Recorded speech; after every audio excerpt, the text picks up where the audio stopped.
Ini kisah para pejabat yang merendahkan dirinya, yang menghamba harta benda dan menjadikan negara dan rakyat sebagai sapi perah belaka.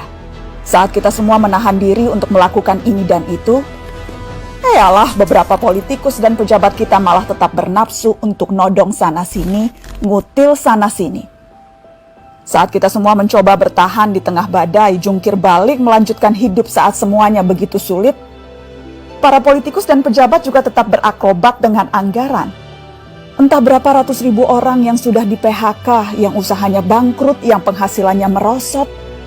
Tapi itu tak mengurangi nafsu para pejabat rakus yang tidak punya harga diri.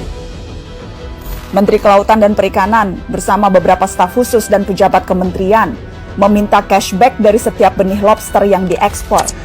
Mereka memakai uangnya untuk berbelanja barang-barang mewah persis ketika kebanyakan dari kita sedang mati-matian bertahan memenuhi kebutuhan-kebutuhan pokok. Saat banyak orang kelimpungan mencari ruangan perawatan karena kamar-kamar rumah sakit sudah sesak dengan pasien COVID, Wali Kota Cimahi malah memperjualbelikan izin pembangunan rumah sakit. Dan yang lebih gila lagi, para pejabat Kementerian Sosial berikut dengan menterinya sekaligus malah menodong para vendor dengan uang cashback. Mereka meminta Rp10.000 dari setiap paket bantuan sosial. Paket senilai Rp300.000 untuk meringankan beban hidup rakyat. Tega-teganya dipotong untuk dinikmati sendiri. Dan itu dilakukan oleh mereka yang disumpah untuk membantu rakyat bisa bernapas lebih mudah di tengah himpitan hidup.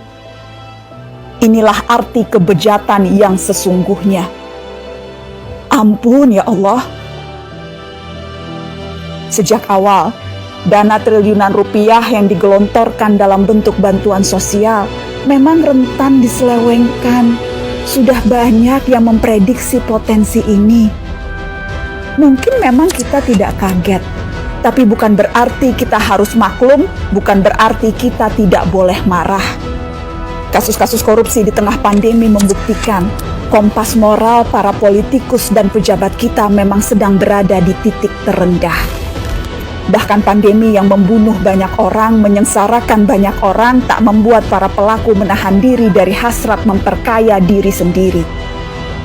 Pandemi justru menjadi peluang untuk menggarong lebih banyak. Kegentingan dan kedaruratan justru jadi ruang baru untuk bertindak lebih brutal, lebih banal, lebih ugal-ugalan, dan lebih tidak tahu malu.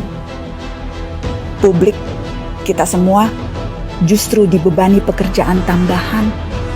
Selain harus bertahan hidup, kita justru harus lebih teliti mengawasi kebijakan dan penggunaan anggaran.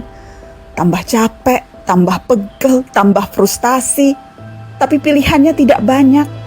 Semakin kita apatis, semakin senang mereka menggasak uang negara. Pandemi terbukti melahirkan kebiasaan-kebiasaan baru. Kecuali perilaku para politikus dan pejabat kita. Inilah kenyataannya. Sudah sebegitu bangkrutnya moral mereka. Memang kita tidak kaget. Tapi sangat wajar dan sangat pantas untuk kita marah.